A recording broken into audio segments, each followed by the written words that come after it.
جی بالکل. Imaginary illness, بیماری کا خوف حقیقت میں بیمار نہ ہونے کے باوجود فزیکل سمٹمز پیدا کر سکتا ہے. ہمارا مائنڈ اتنا پاورفل ہے. آٹو سجیشن مطلب خود کو نیگیٹو باتیں کہنا، یہ اس کی ایک بڑی نشانی ہے۔ بہت بڑی نشانی ہے. ہر وقت بیماری کے بارے میں سوچنا، ہائپوکونڈریا، ایکسرسائز نہ کرنا، چھوٹی چھوٹی تکلیفوں پر اوور ری ایکٹ کرنا، سیلف کاڈلنگ جسے کہتے ہیں، اور مسائل کے اصل کاز کو حل کرنے کے بجائے ٹیمپرری ریلیف کے لیے نشے کا استعمال کرنا، انٹیمپرنس، یہ سب اس خوف کی علامات ہو سکتی ہیں. اچھا، پھر چوتھا خوف ہے کسی کی محبت کھونے کا، fear of loss of love. کتاب کہتی ہے اس کی بنیاد انسان کی پولیگیمس نیچر میں ہے۔ ہاں، کتاب کے مطابق ویسا ہی ہے. جیلسی اور اس جیسی دیگر ذہنی کیفیتیں اسی خوف سے پیدا ہوتی ہیں، اور یہ سب سے زیادہ پینفل خوف مانا جاتا ہے. مائنڈ اور باڈی دونوں کو تباہ کر سکتا ہے. آج کل طریقے بدل گئے ہیں شاید، بروٹ فورس کے بجائے پرسویشن اور مٹیریل چیزوں کا لالچ۔ شاید اس کی عام نشانیاں ہیں جیلسی، بلا وجہ شک کرنا، فالٹ فائنڈنگ، ہر چھوٹی بات پر نقص نکالنا، اور لو یا سٹیٹس کو خریدنے کی کوشش میں گیمبلنگ یا ایکسٹراویگنس میں پڑ جانا. پانچواں خوف ہے بڑھاپے کا، فیئر آف اولڈ ایج۔ اس کی دو وجوہات بتائی گئی ہیں، ایک تو غربت کا ڈر بڑھاپے میں۔ ہاں، ایک وہ، اور دوسرا پرانی تعلیمات جن میں بعد کی زندگی کے بارے میں خوفناک تصورات پیش کیے گئے ہیں. فائر اینڈ برمسٹون والی باتیں، اس میں ال ہیلتھ کا ڈر اور فزیکل اٹریکشن کم ہونے کا خیال بھی شامل ہے، لیکن سب سے کامن وجہ غربت اور لاس آف فریڈم کا ڈر ہے۔ اس کی علامات کیا ہیں؟ جیسے 40 کے آس پاس سلو ڈاؤن ہو جانا، یہ سوچنا کہ اب عمر ہو گئی، ہاں، یہ خود کو بڈھا کہہ کر اپولوجائز کرنا، جبکہ 40 سے 60 کا عرصہ ذہنی طور پر سب سے پروڈکٹیو ہو سکتا ہے. اور وہ جوانی کی نقل کرنے کی کوشش کرنا، صحیح۔ اور آخری چوتھا خوف ہے موت کا، فیئر آف ڈیتھ۔ کتاب کہتی ہے کچھ لوگوں کے لیے یہ سب سے کروئل خوف ہے۔ وجہ ریلیجس فینیٹزم. اکثر وہی بتائی گئی ہے، وہ سوال کہاں سے آئے، کہاں جائیں گے، اس کے جواب کے نام پر لوگوں کو کنٹرول کیا گیا ہے۔ جنت کا لالچ، جہنم کا ڈر۔ لیکن سائنس نے ان خیالات کو چیلنج کیا ہے، پھر بھی یہ خوف بہت گہرا ہے. کتاب کا پرسپیکٹیو اس پر بڑا انٹرسٹنگ لگا مجھے۔ کہتی ہے یہ خوف یوز لیس ہے۔ ہاں، یوز لیس ہے، موت تو آنی ہے، اسے ایک نیسیسٹی سمجھ کر قبول کریں. شاید یہ صرف ایک ٹرانزیشن ہے. ٹرانزیشن کیسے؟ دیکھیں، دنیا انرجی اور میٹر سے بنی ہے نا؟ دونوں کو نہ پیدا کیا جا سکتا ہے نہ تباہ، صرف ٹرانسفارم کیا جا سکتا ہے۔ لائف اگر انرجی ہے تو یہ بھی ڈسٹروائے نہیں ہو سکتی۔ موت صرف ایک ٹرانزیشن ہو سکتی ہے. اگر نہیں بھی ہے تو پھر یہ ایک لمبی پرسکون نیند ہے، اور نیند سے ڈرنے کی کیا بات ہے؟ یہ تو بالکل الگ پرسپیکٹیو ہے۔ اس خوف کی علامت کیا ہیں؟ ہر وقت موت کے بارے میں سوچنا۔ ہاں، زندگی انجوائے کرنے کے بجائے یہ اکثر لیک آف پرپس کی وجہ سے ہوتا ہے، اور اس کا بہترین علاج اچیومنٹ کے لیے ایک برننگ ڈیزائر جو دوسروں کی خدمت پر مبنی ہو. بزی لوگ موت کے بارے میں کم سوچتے ہیں. تو یہ تھے وہ 6 بنیادی خوف: غربت، تنقید، بیماری، محبت کھونا، بڑھاپا اور موت۔ اور ان سب کی جڑ ہمارے ذہنی کنٹرول میں ہے۔ ان کو سمجھنا ہی پہلا قدم ہے۔ یہاں ایک قسم کا ریکیپ ہو گیا ان کا۔ بالکل۔ اور ان خوف سے جڑی ہوئی ایک اور چیز ہے، وری، فکر مندی۔ یہ بھی ایک سٹیٹ آف مائنڈ ہے جو فیئر پر بیسڈ ہے۔ یہ آہستہ آہستہ ہماری ریزننگ فیکلٹی کو، سوچنے سمجھنے کی صلاحیت کو پیرالائز کر دیتی ہے۔ پیرالائز۔ اور یہ پیدا کہاں سے ہوتی ہے؟ یہ پیدا ہوتی ہے انڈیسیژن سے، فیصلہ نہ کر پانے سے۔ اس لیے اسے کنٹرول کیا جا سکتا ہے۔ اچھا، یعنی جب ہم فیصلہ کر لیتے ہیں تو فکر ختم ہو جاتی ہے۔ ایگزیکٹلی۔ کتاب میں وہ قیدی کی مثال ہے نا، جو سزائے موت سے 2 گھنٹے پہلے سب سے پرسکون تھا۔ کیوں؟ کیونکہ اس نے اپنی قسمت ایکسیپٹ کرنے کا ڈیسیژن لے لیا تھا۔ صحیح۔ فیصلہ ہمیں ناپسندیدہ حالات کو ایکسیپٹ کرنے سے روک بھی سکتا ہے۔ تو یہ جو 6 بنیادی خوف ہیں، یہ انڈیسیژن کے ذریعے وری میں بدلتے ہیں۔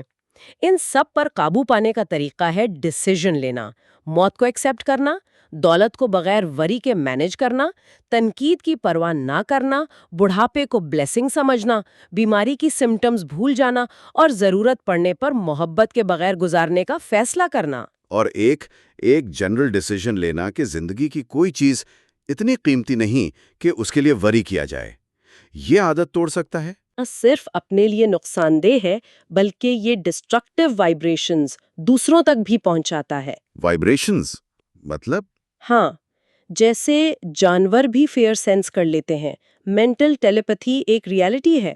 نیگیٹو تھاٹس ہماری کریٹو امیجنیشن کو تباہ کرتے ہیں، ایک نیگیٹو پرسنالٹی بناتے ہیں اور سب کانشس مائنڈ میں بیٹھ کر کیریکٹر کا حصہ بن جاتے ہیں۔ یہاں ایک اور خطرناک چیز کا ذکر ہے، دی ڈیولز ورک شاپ کہا گیا ہے اسے۔ یہ ہے سسیپٹیبلٹی ٹو نیگیٹو انفلوئنسز، یعنی منفی اثرات قبول کرنے کی صلاحیت۔ ہاں، اور یہ فیلئر کے لیے ایک فرٹائل سوئل ہے، زرخیز زمین۔ یہ اتنی سٹل ہے، اتنی آہستہ سے کام کرتی ہے کہ اس کا پتہ ہی نہیں چلتا۔ کتاب اسے 6 خوف سے بھی زیادہ خطرناک قرار دیتی ہے۔ زیادہ خطرناک؟ ہاں، کیونکہ کامیاب لوگ ہمیشہ اسے خود کو بچاتے ہیں، لیکن ناکام لوگ اکثر اس کا شکار رہتے ہیں۔ اس سے بچنے کے لیے سیلف انالیسس بہت ضروری ہے۔ یہ نیگیٹو انفلوئنسز کبھی قریبی لوگوں کے ذریعے آتے ہیں، خیر خواہی کے نام پر، کبھی ہمارے اپنے ذہنی رجحان سے۔ تو اس سے بچا کیسے جائے؟ اپنی ول پاور کو استعمال کر کے، جب تک ایک امیونٹی کی دیوار نہ بن جائے۔ پہلے تو یہ ریکگنائز کرنا ہوگا کہ ہم بائی نیچر تھوڑے لیزی ہیں، انڈیفرنٹ ہیں اور نیگیٹو سجیشنز کے لیے سسیپٹیبل ہیں۔ صحیح۔ پھر کانشس ایفرٹ سے ان خوف کو کاؤنٹر ایکٹ کرنے کی ہیبٹس بنانی ہوں گی۔ اپنے ذہن کو ان لوگوں کے لیے بند رکھنا ہوگا جو ڈپریسڈ یا ڈسکریج کرتے ہیں، اور ان لوگوں کی کمپنی ڈیلیبریٹلی تلاش کرنی ہوگی جو ہمیں خود سوچنے اور عمل کرنے پر اکساتے ہیں۔ Think and act for your self والے لوگ۔ اور مشکلات کو پہلے سے ایکسپیکٹ نہ کرنا، یہ بھی ضروری ہے۔ بہت ضروری۔ اسی لیے کتاب میں ایک ڈیٹیلڈ سیلف انالیسس ٹیسٹ بھی دیا گیا ہے۔ 50 سے زیادہ سوالات ہیں اس میں۔ سیلف انالیسس ٹیسٹ کس لیے؟ مقصد یہ ہے کہ ہم خود کو ویسے دیکھیں جیسے ہم ہیں، اپنی کمزوریاں پہچانیں اور یہ دیکھیں کہ کہیں ہم نیگیٹو انفلوئنسز کے شکار تو نہیں ہو رہے۔ سوال جیسے، کیا آپ اکثر فیلنگ بیڈ کی شکایت کرتے ہیں؟ کیا آپ چھوٹی چھوٹی باتوں پر دوسروں میں نقص نکالتے ہیں؟ کیا آپ کو اپنا کام پسند ہے؟ آپ زیادہ وقت کامیابی پر سوچتے ہیں یا ناکامی پر؟ کیا آپ اپنی غلطیوں سے سیکھتے ہیں؟ ان سوالوں کا ایمانداری سے جواب دینا۔ کتاب کہتی ہے کم از کم 1 دن لگائیں اس پر، یہ خود کو بہتر سمجھنے میں مدد دیتا ہے۔ اور اگر جواب نامعلوم ہو تو ان لوگوں سے پوچھیں جو آپ کو اچھی طرح جانتے ہیں اور چاپلوسی نہیں کریں گے، فلیٹر نہیں کریں گے۔ ان کی نظر سے خود کو دیکھنا بہت انلائٹننگ ہو سکتا ہے۔ صحیح بات ہے۔ اور یہ ساری باتیں ہمیں ایک بنیادی نقطے پر واپس لاتی ہیں۔ ہم صرف ایک چیز پر ایبسولوٹ کنٹرول رکھتے ہیں، وہ ہے ہمارے تھاٹس، ہمارے خیالات۔ ہاں، یہ ہماری سب سے بڑی طاقت ہے، ہماری ڈیوائن نیچر ریفلیکٹ کرتی ہے۔ اسی سے ہم اپنی ڈیسٹینی کنٹرول کر سکتے ہیں۔ اگر ہم اپنے ذہن کو کنٹرول نہیں کریں گے تو ہم کچھ بھی کنٹرول نہیں کر سکیں گے۔ ہمارا مائنڈ ہماری اسپرچول اسٹیٹ ہے، اس کی حفاظت کرنا، اسے استعمال کرنا ہمارا کام ہے۔ اور مائنڈ کنٹرول کا بہترین طریقہ اسے بزی رکھنا، ایک ڈیفینٹ پرپس اور پلان کے ساتھ۔ بالکل، کامیاب لوگ اپنے ذہن پر کنٹرول رکھتے ہیں۔ ایڈیسن کو لوگوں نے کہا امپاسبل کام کر رہے ہو، وائس ریکارڈ نہیں ہو سکتی، اس نے یقین نہیں کیا۔ ہاں، وولورتھ کو کہا گیا 5-10 سینٹ سیل سے سٹور نہیں چلے گا، اس نے یقین نہیں کیا اور کامیابی حاصل کی۔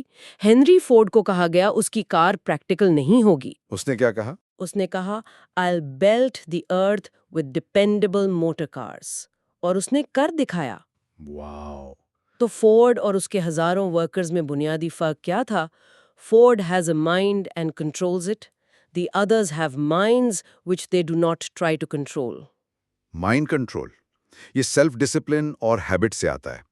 یا تو آپ اپنے مائنڈ کو کنٹرول کرتے ہیں یا وہ آپ کو کنٹرول کرتا ہے، کوئی بیچ کا راستہ نہیں۔ کوئی درمیانی راستہ نہیں۔ بالکل۔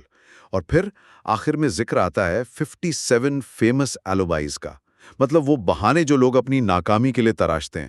یہ ناکام لوگوں کی ایک کامن نشانی ہے، وہ فیلئر کی ساری وجوہات جانتے ہیں اور ان کے پاس اپنے لیک آف اچیومنٹ کے لیے بالکل ایئر ٹائٹ بہانے ہوتے ہیں۔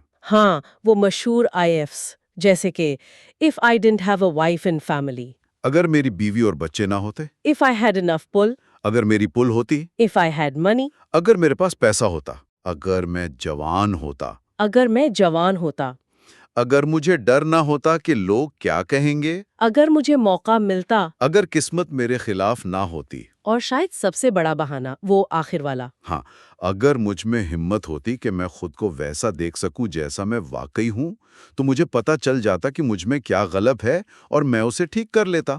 لیکن بہانوں سے بلز پے نہیں کیے جا سکتے۔ بالکل نہیں۔ دنیا صرف ایک چیز جاننا چاہتی ہے، ہیو یو اچیوڈ سکسیس؟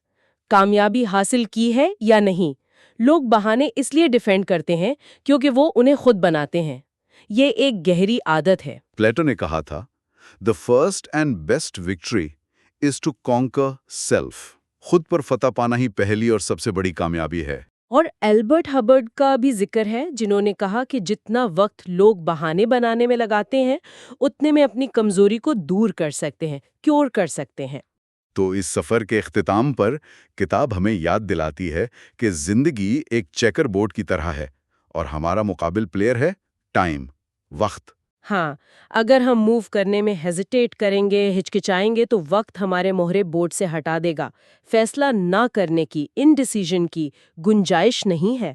تو اب اس پوری فلسفی کو سمجھنے کے بعد ناکامی کا کوئی لاجیکل ایکسکیوز باقی نہیں رہتا۔ نہیں رہتا، کیونکہ اب ہمارے پاس وہ ماسٹر کی ہے، وہ چابی جو زندگی کی دولت کے دروازے کھول سکتی ہے۔ یہ ماسٹر کی انٹینجبل ہے، دکھائی نہیں دیتی، لیکن بہت پاورفل ہے۔ یہ ہے اپنے ذہن میں کسی مخصوص شکل کی دولت کے لیے ایک برننگ ڈیزائر پیدا کرنے کا پریویلیج۔ ہاں، پریویلیج۔ اس کی کو استعمال نہ کرنے کی قیمت ہے، فیلئر، ناکامی، اور استعمال کرنے کا ریوارڈ، وہ اطمینان، وہ سیٹسفیکشن جو خود کو فتح کرنے اور زندگی سے وہ سب حاصل کرنے سے ملتا ہے جو ہم نے مانگا تھا۔ کتاب کے آخر میں ایمرسن کا قول ادھار لیتے ہوئے لکھا ہے، "If we are related, we have, through these pages, met." ایک خوبصورت طریقہ ہے اس پوری گفتگو کو، اس سفر کو سمیٹنے کا۔ تو یہ تھا سنک اینڈ گرو رچ کے پرنسپلز کا ایک جائزہ۔